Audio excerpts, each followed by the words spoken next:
भूर्भुवः स्वः तत्सवितुर्वरेण्यं भर्गो देवस्य धीमहि धियो यो नः प्रचोदयात्।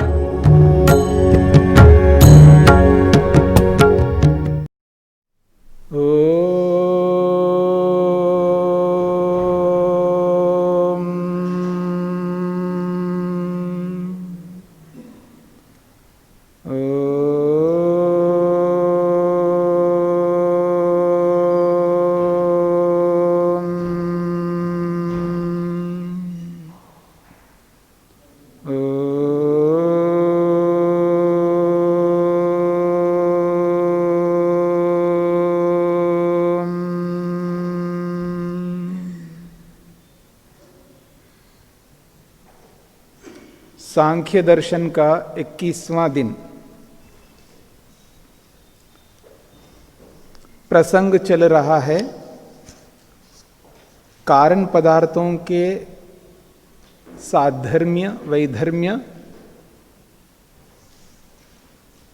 कार्य पदार्थों के साधर्म्य वैधर्म्य होते हैं अथवा कारण द्रव्यों में कैसे धर्म हैं और कार्य पदार्थों में कैसे धर्म है। तो वैधर्म्य और साधर्म्यों की चर्चा में हमने कारण द्रव्यों के वैधर्म्य को लेकर के विचार किया। कारण द्रव्यों में 3 तत्व हैं। सत्व नामक पदार्थ का जो धर्म है वो प्रीति है, अर्थात प्रीति को उत्पन्न करने का धर्म है। प्रीति को उत्पन्न करने का धर्म है। तो इस दृष्टिकोण से प्रकृति के अंदर जिस सत्व को हम ले रहे हैं उस सत्व में प्रीति को देने का धर्म सत्व नामक तत्व में है। ऐसे ही रज नामक तत्व में अप्रीति यानी दुख को देने का धर्म है। ठीक इसी प्रकार से तम नामक तत्व पदार्थ में मोह, अज्ञानता ये देने का धर्म है।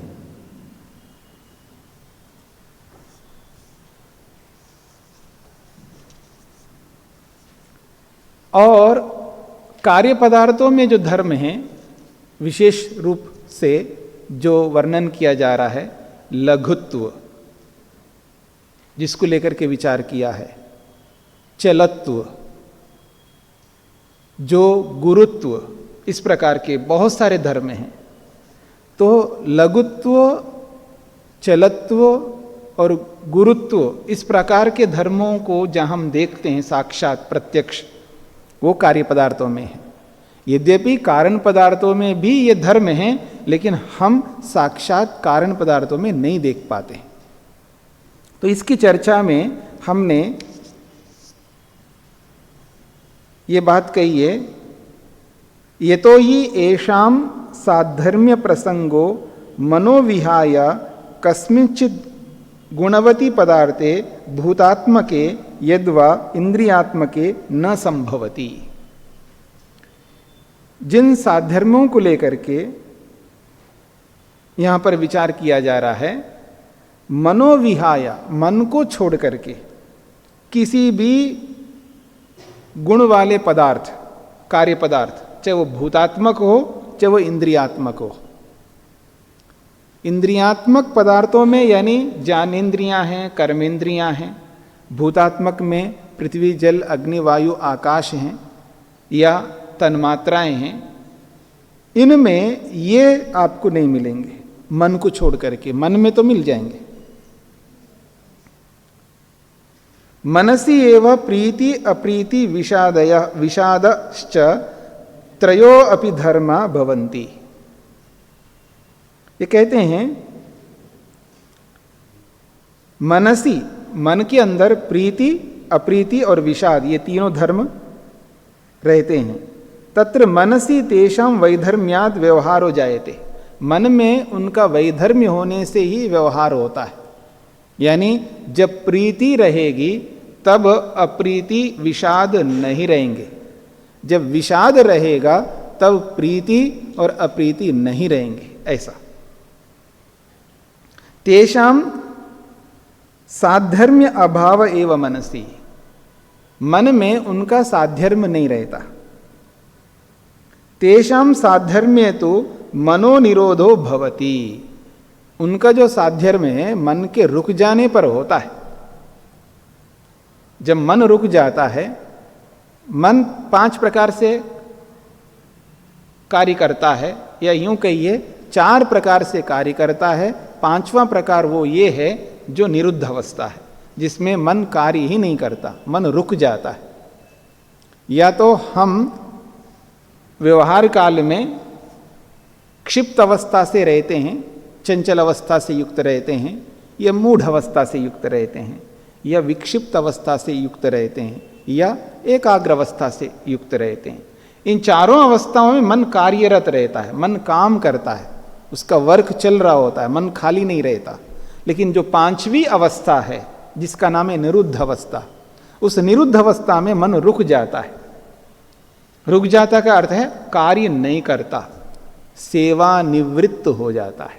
मोटी भाषा में कहें तो मन सेवा निवृत्त हो, जो उसको सेवा करना था वो सेवा कर लिया उसने, जो भोग कराना था आपको भोग करा दिया, जो आपको अपवर्ग मोक्ष तक पहुंचाना था, अर्थात मोक्ष की योग्यता तक पहुंचाना था, तो मोक्ष की योग्यता तक पहुंचा दिया। अब उसका काम पूरा हो गया। अब कार्य विमुक्त हो जाता है, यानी कार्य से रहित हो जाता है, अब कार्य नहीं करता, यानी वृत्तियां नहीं चलती मन के अंदर विचार नहीं चलते, अर्थात मन रुक जाता है। इसी को निरुद्ध अवस्था कहते हैं। तो कह रहे हैं निरुद्ध अवस्था आ जाए तो साध्य में रहेंगे, पर मन निरुद्ध अवस्था में नहीं है तो वैधर्मी ही रहेंगे। वहां पर एक समय एक धर्म रहेगा। निरुद्ध अवस्था में तो सभी धर्म समान रूप से विद्यमान रहेंगे, वहां पर कोई धर्म काम ही नहीं करेगा वहां पर निरुद्ध अवस्था में, ये कहना चाहते हैं।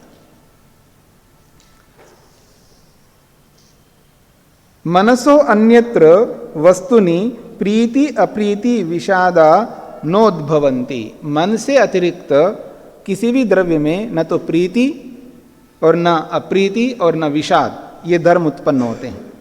तस्मात् उत्तर सूत्रे प्रीत्यादीन धर्मान विहाय लघु प्रभृतयो धर्मा एव साध्यर्मे स्थापिता।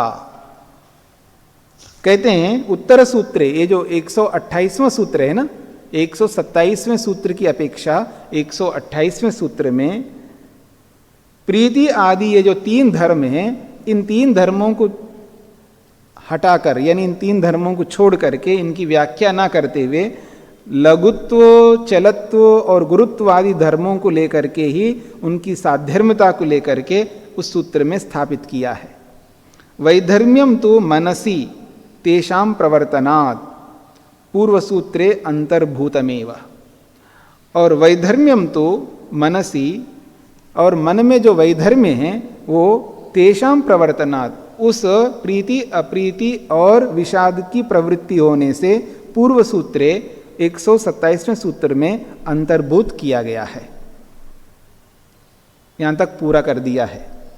सूत्र का विवेचन, और सूत्र के विवेचन से पहले कुछ शब्दों को लेकर के कथन किया था कि वैधर्म्य दोबारा क्यों आया है, गुणानाम शब्द दोबारा क्यों आया है, इन बातों को लेकर के उसकी विवेचना की और सूत्र का अभिप्राय बताया, सूत्रार्थ बता दिया, धर्मों की चर्चा की। अब अंत में कहना चाहते हैं अनिरुद्ध वृत्तौ विज्ञान भिक्षु भाष्ये च सूत्रमिदम अन्यथा अर्थापितम।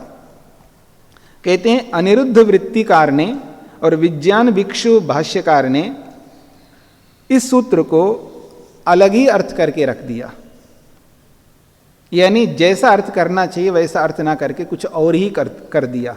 विज्ञान भिक्षु भाष्ये तु सत्वादीनां गुणानां व्यक्तयः कल्पिता। तत्कल्पना कल्पनम अयुक्तम। कहते हैं विज्ञान भिक्षु भाष्य में तो यहाँ तक कल्पना की गई है सत्वादीनाम गुणानाम, जो सत्व रज और तम रूपी पदार्थ है उनकी व्यक्तियाँ, उनकी व्यक्ति के रूप में उन्होंने कल्पना की है। व्यक्ति समझते हैं इकाई, तो व्यक्ति तो कार्य पदार्थ की होती है। किसी भी वस्तु की अभिव्यक्ति जो है वो कार्य के रूप में होती है, कारण के रूप में अभिव्यक्ति नहीं होती है।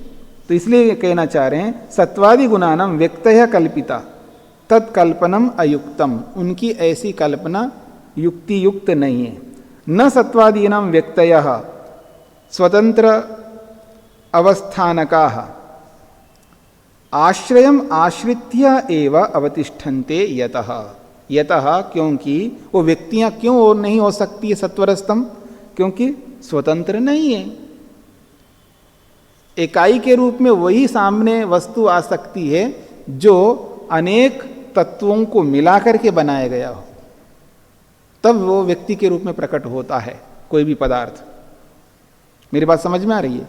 मिट्टी के कण बिखरे पड़े हैं धरती पे कहीं पर भी, वो अभिव्यक्त नहीं हो सकते हैं। मेरी बात समझ रहे हैं ना? यहाँ मिट्टी के कण है नहीं है अवकाश में, अभिव्यक्त हो रहे हैं आपको, लेकिन उन सबको इकट्ठा करके किसी कार्य के रूप में आप लाओगे तो व्यक्ति बन जाएगा। यानी उन सारे कणों को इकट्ठा करो और एक जगह ढेर करके रख दो तो दिखाई देगा आपको, तब व्यक्ति इकाई के रूप में जब आएगा। यानी सारे अवयवों को इकट्ठा करो, समुदाय बनाओ, तो आप व्यक्ति के रूप में एक समुदाय के रूप में आ जाएगा। या कार्य पदार्थ के रूप में बनाओ, घड़े के रूप में बनाओ, तो वो व्यक्ति के रूप में आ जाएगा। लेकिन मूल रूप में वो अभिव्यक्त नहीं होते हैं, ये कहना चाहते हैं।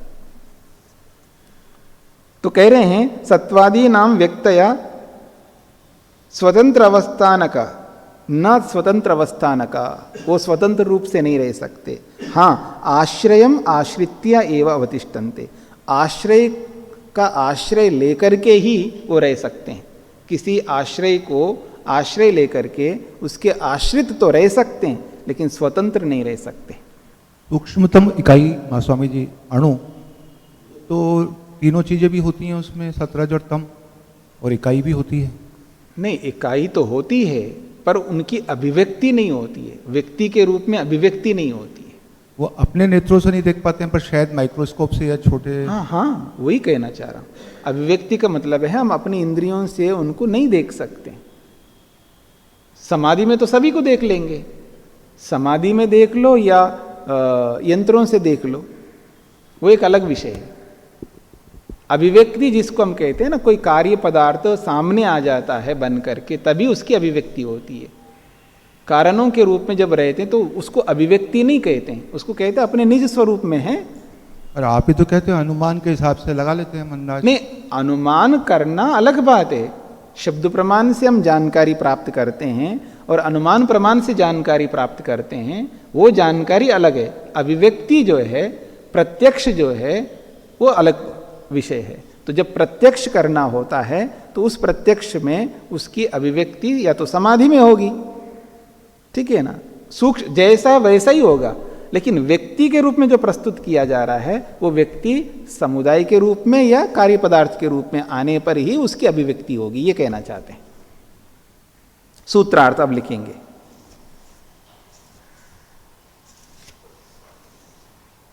एक 127वें सूत्र का अर्थ पहले लिखेंगे।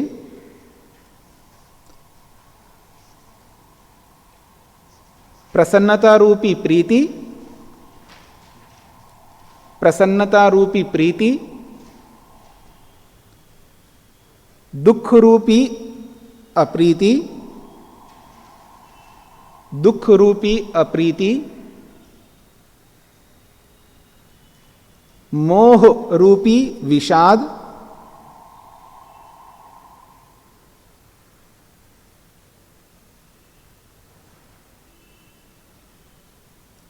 आदि शब्द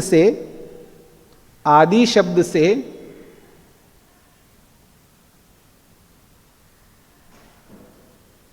लघुत्व चलत्व आदि धर्मों का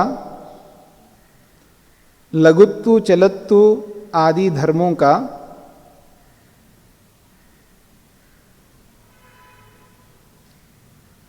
आपस में, लघुत्व चलत्व आदि धर्मों का आपस में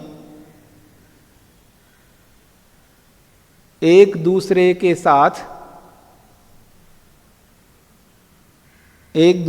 साथ वैधर्म्य रखते हैं, वैधर्म्य रखते हैं।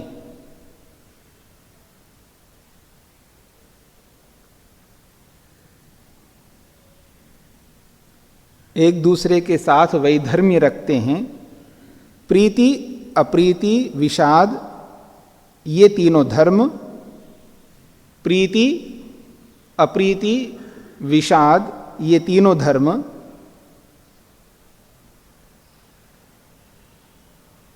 कारण प्रकृति में रहते हैं। प्रीति, अप्रीति, विषाद, ये तीनों धर्म कारण प्रकृति में रहते हैं।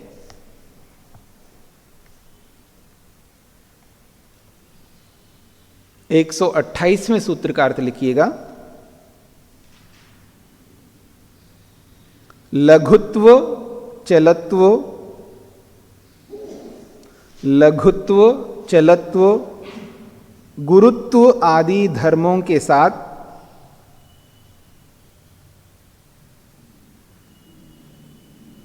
लघुत्व चलत्व गुरुत्व आदि धर्मों के साथ प्रकृति से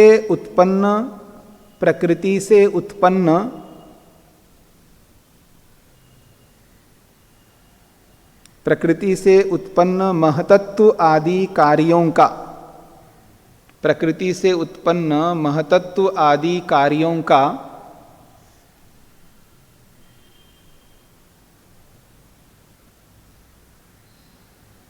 परस्पर समान धर्म और विपरीत धर्म होता है, या परस्पर साधर्म्य और वैधर्म्य होता है। समान धर्म के रूप में कह सकते हो या साधर्म्य के रूप में कह सकते हो। एक शब्द आप लिख सकते हो, या तो साधर्म्य के रूप में या समान धर्म के रूप में।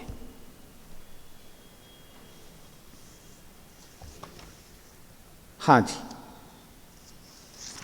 अब आगे बढ़िए। हाँ जी, ये एक तो लघुत्व हुआ साहब, लघुत्व और भारीपना, और एक हुआ भाव वाला मामला जिसमें प्रीति अप्रीति। तो जो गुण हैं वो भाव वाले हैं या वजन वाले हैं? नहीं, आपका प्रश्न क्या है? आप क्या पूछना चाहते हैं? मेरा प्रश्न ये है कि गुण है, उसमें लघुत्व और भारीपना ये भी एक क्वालिटी है।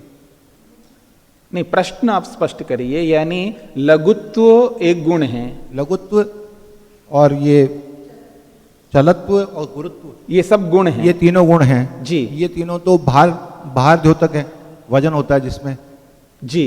और दूसरा ये जो है जिसमें प्रीति अप्रीति और विषाद, वो भी गुण है, ये भावात्मक है। तो भार और भावात्मक का देखिए, इधर उधर मत जाइएगा। लघुत्व एक गुण है, एक धर्म है जिसमें वजन कम हो, वो लघुत्व है। पहले सुन लीजिएगा, पहले सुन लीजिएगा।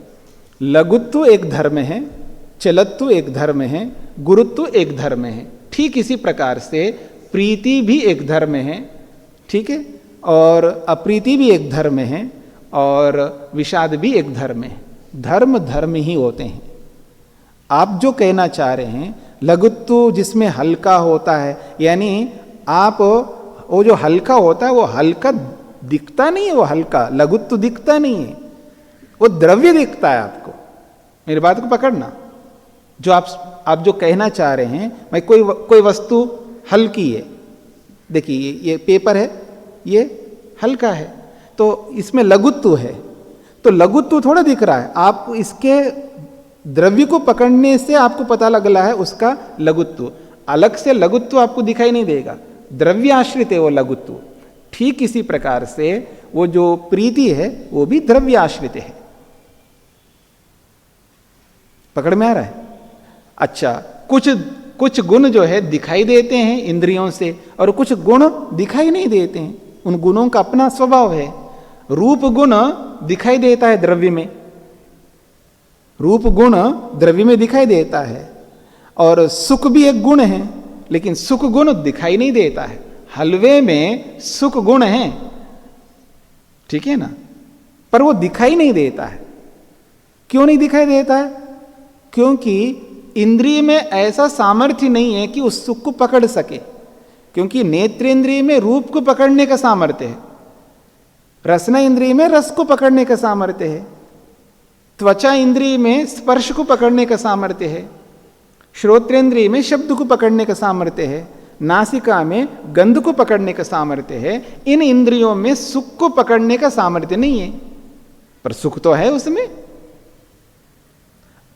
फिर उस सुख को पकड़ने का सामर्थ्य किसमें? मन में है। उस सुख को मन पकड़ता है।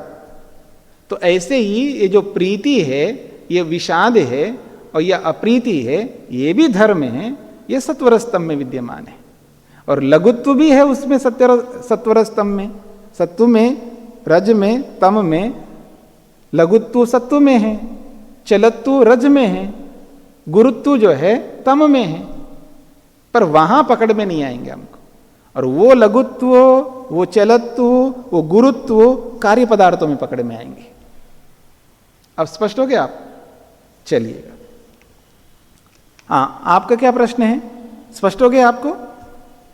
कारण कार्य प्रसंगतः कारण गुणानाम कार्य गुणानाम च साधर्म्य वैधर्म्ये प्रदर्श्य पुनः कार्य कारण विषयो विशेष संबंध ज्ञापनाय उपस्थाप्यते।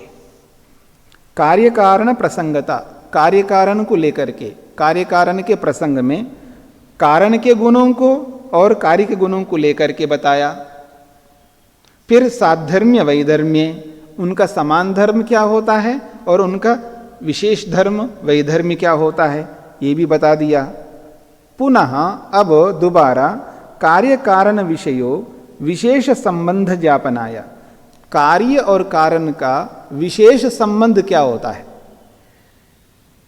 कार्य का और कारण का परस्पर क्या विशेष संबंध होता है, उस संबंध को बताने के लिए आगे प्रस्तुत किया जा रहा है सूत्र। 129वां सूत्र है उभयान्यत्वात् कार्यत्वं महदादेर घटादिवत्। उभयान्यत्वात्, महतत्वादि कार्यस्य भूतेन्द्रिय पर्यन्तस्य वस्तुजातस्य कार्यत्वं विज्ञेयम्। वो कहते हैं महतत्वादि जो कार्य है, वो कार्य किस रूप में है? एक तो भूत के रूप में और एक इंद्रिय के रूप में। पीछे बताया था ना, भूतेन्द्रियात्मकम दृश्यम। पूरा का पूरा ब्रह्मांड, इस ब्रह्मांड को योग की भाषा में या सांख्य की भाषा में दृश्य कहते हैं। दृश्य शब्द से पूरा का पूरा ब्रह्मांड ग्रहण होता है, और उस पूरे ब्रह्मांड में आप एक इकाई, आप भी दृश्य है। यानी समष्टि दृश्य का आप व्यष्टि एक दृश्य है। जहां संपूर्णता को बोला जाता है, उस संपूर्णता को एक शब्द से बोला जाता है समष्टि। समष्टि, समष्टि का मतलब है संपूर्ण ब्रह्मांड, यह जिसमें पूर्णता आती है, जिस किसी में भी पूर्णता आती है उसको समष्टि कह सकते हैं। और व्यष्टि उसको कहते हैं उस पूर्णता में इकाई, एक अंश, एक विभाग, उसको व्यष्टि कहते हैं। ठीक है जी, उसको एकदेशी कह सकते हो, उसको व्यष्टि कह सकते हो, उसको इकाई कह सकते हो, या उसको व्यक्ति कह सकते हो। तो कह रहे हैं यहां पर महतत्वादिकस्य भूतेन्द्रिय पर्यंतस्य, ये जो कार्य पदार्थ है वो महतत्व आदि के रूप में है और दो विभागों में बंटा हुआ है कार्य, एक भूत के रूप में और एक इंद्रिय के रूप में। ऐसे वस्तु जातस्य, ऐसे वस्तु समुदाय का कार्यत्वम विज्ञेयम, उनको कार्य समझना चाहिए। क्यों उनको कार्य समझना चाहिए? हेतु दिया जा रहा है, उभाभ्याम प्रकृति पुरुषाभ्याम अन्यत्वाद भिन्नत्वाद। ये कार्य क्यों है? इसको आप कार्य क्यों कह रहे हो? इस पूरे ब्रह्मांड को कार्य के रूप में क्यों आप कहना चाहते हैं? इसलिए कहना चाहते हैं वो प्रकृति से अलग है और वो पुरुष से भी अलग है। प्रकृति से भी अलग है और पुरुष से अलग है। तो दो हो गए ना, प्रकृति और पुरुष। उभाभ्याम प्रकृति पुरुषाभ्याम भिन्नत्वाद पृथकत्वाद भिन्नम कार्यम वस्तु इति विज्ञेयम। इन दोनों से भिन्न है, इसलिए इसको कार्य वस्तु के रूप में समझ लेना चाहिए, ये कहना चाहते हैं। उदाहरण दिया घटादिवत, घड़े आदि के समान। यथा घटादय पदार्था कार्यरूपा भोग्या नश्वराश्च संति तद्वत्। जैसे घड़ा वस्त्र आदि जितने भी पदार्थ हम देखते हैं जिनका प्रयोग में लाते हैं, कार्यरूपा वो कार्य रूप हैं, और भोग्या भोग्य हैं, भोगने योग्य है, और नश्वरा और नष्ट होने वाले भी हैं। ऐसे ही जैसे घड़ादि पदार्थ हैं भोग्य हैं नश्वर हैं, उन्हीं के समान महतत्व भी भोग्य है, मन भी भोग्य है। हाँ जी, ये मेरी बात समझ में आती है आपको? मन को भी भोग्य आपको समझना होगा। मन भुगाता है, मन भोग कराता भी है और स्वयं भोग्य भी है। मन जो है भोग कराता भी है और स्वयं भी भोग्य है। नहीं पकड़ में आया? अच्छा, भोग कराता ये पकड़ में आ गया। ये कैसे पकड़ में आ गया? क्योंकि मन के माध्यम से हम रूप को देखते हैं, ठीक है, मन के माध्यम से रस को देखते हैं, मन के माध्यम से सभी विषयों को देखते हैं। रूप रस गंध स्पर्श शब्द बिना मन के इनका अनुभव नहीं कर सकते, ठीक है ना। तो इसलिए भोग कराने वाला यानी रूप का, रस का, गंध का, स्पर्श का, शब्द का उपभोग भोग कराने का माध्यम मन है। जब ये सब नहीं रहते हैं, यानी इन सब से हम हट जाते हैं और अंदर ही अंदर सुखी हो रहे होते हैं। समझ रहे मेरी बात को? ना तो आप किसी को देख रहे हैं, ना कुछ सुन रहे हैं, ना कुछ स्मेल कर रहे हैं आप, ना कुछ चख रहे हैं, ना कोई स्पर्श कर रहे हैं। अब आंख बंद करके बैठे बैठे अंदर ही अंदर मस्त सुखी हो रहे हैं आप, ठीक है ना। तो वे जो सुख ले रहे हैं अंदर से, ये कहां से ले रहे हैं? मन से ले रहे हैं। तो मन भोग्य बन गए ना, मन भोग्य बन गए ना। मन से ही सुख लेंगे, यानी मन अपना सुख दिलाता है, यानी स्वयं भी सुख दे रहा होता है और उसके माध्यम से भी सुख ले रहे होते हैं। पकड़ में आ रहे ना? आप एक बात बताइए, दीपक को देख करके आपको सुख मिलता नहीं मिलता है? दीपक को मिलता है नहीं मिलता? दीपक को देख करके तो दीपक सुख दे रहा है नहीं दे रहा? और उस दीपक के माध्यम से भी सुख मिलता है नहीं मिलता है? बस मन भी ऐसा ही है। एक इकाई अपने से ही सुख ले लेगी या दूसरे के आधार से सुख या दुख होगा? हम ये नहीं कहना चाह रहे हैं कि एक पदार्थ अपने से स्वयं कैसे सुख लेगी। ये प्रश्न, ये उत्तर ही नहीं दिया जा रहा। सुख लेने वाला तो आत्मा है, सुखी होने वाला आत्मा है। मेरा कथन ये था, मन के माध्यम से आत्मा सुख लेता है, एक प्रक्रिया है। और दूसरी प्रक्रिया ये है, आत्मा मन से भी सुख लेता है। जब मन से सुख लेगा तो मन भोग्य बन गया। हाँ जी स्वामी जी, आपको स्पष्ट हो गया? मन से सुख हम लेते हैं, यानी मन माध्यम बनता है सुख लेने का, ठीक है। अब मन के माध्यम से सुख लेते हैं तो मन के माध्यम से किसी अन्य पदार्थ से हम सुख ले रहे हैं, तो माध्यम बन गया। जब मन से ही सुख ले रहे हो, बाहर कोई माध्यम नहीं बना, तो मन क्या बन गया? भोग्य बन गया। द्यो शान्तिरन्तरिक्षं शान्तिर्पृथिवी शान्तिरापः शान्तिरोषधयः